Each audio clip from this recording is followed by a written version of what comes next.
So this is one of the easiest to make Jeremy Howard dual layer masks, which means you got two layers, which is slightly better than a single layer.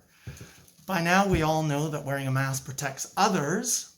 The dual layer might protect you a little bit better. And as Jeremy Howard points out, you can put filters in. Paper towel is good.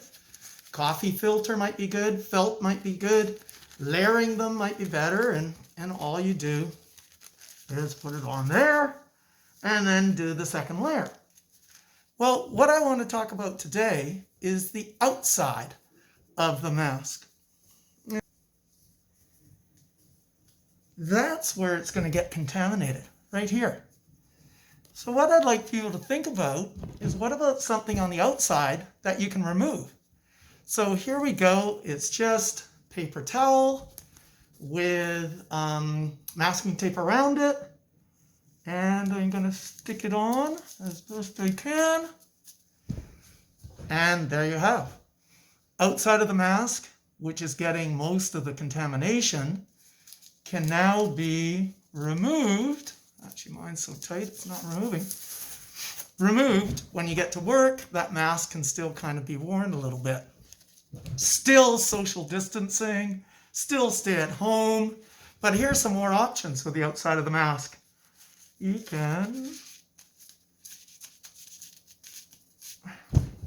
You're still protecting yourself, but it looks kind of interesting.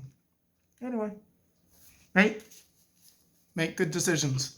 I'm going to show you how to make a sticky mask. What you need is a material. This is from fizzy water that is not sticky to whatever tape you're using. So there we go.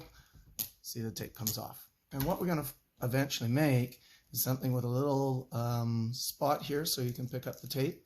And you have to unwind it the same way you taped it on. So very easily comes off.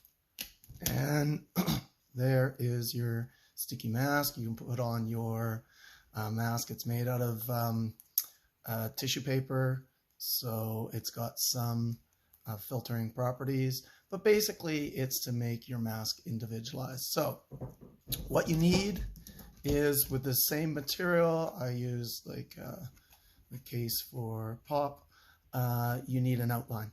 And I've just made this shape. It's about the size of 3 fingers. Okay, and that's going to go in the middle. Oh, that is not going to go in the middle. That is for cutting.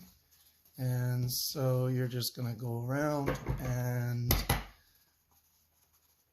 I put it on the edge, and you're going to go around and cut. And I'm doing several layers at a time. It's best to use single layer. I'll show you how to deal with it for multi-layer. Actually, I'll show you right now. If you wanted to use multi-layers, so here I cut several pieces at once.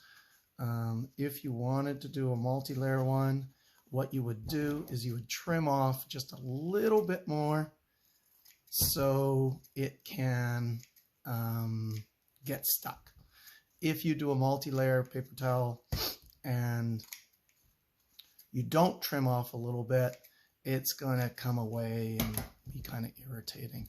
So let me just show you how. Oh, this is badly done. This one I'd have to upside. So that there, your multi-layer would go on there. Cut it better and tape. So let's just do this one. As I said before, it's quite important that your first piece gets folded over, and always put it at the same spot. So this one I'm going to put at the top left. That's my tab. Super important. Now it's really important just to go around in the same order. So always go, I'm going clockwise, and what that's going to do is allow you to pull this off all at once. Now that one fold it up a little bit. And this, now remember, go all the way around my tab. I should have done that a little longer. So I'm going to just carefully put that one on. Now what you can do is, I've got one working. As long as I line it up quite nicely, I can get going on a second one. Now this one I'm going to do the tab a little bit bigger and try to line them up perfectly, because then you're over top of the tape. See, I've got a better tab on that one. And I'm going to do these smaller. Now what you could do is prepare a bunch of these ahead of time, and then when you're out and you're in a dangerous situation, such as an elevator, transportation, grocery store, remember, masks are not replacing social distancing. They are combining with social distancing. So really, people are going to say wear them all the time, but here I've one I've pre-made, can go on top. People are going to say wear the masks all the time. Yeah, that makes sense. But if I'm outside in a park and no one is around for 100 meters, I don't know if the mask is going to be that useful. But I do know if you go into an elevator, if you go into a grocery store, especially a low ceiling grocery store, it's a more virus possible environment. So definitely have the mask. Now something weird with these masks is you could theoretically just stick that on your face and breathe through your mouth.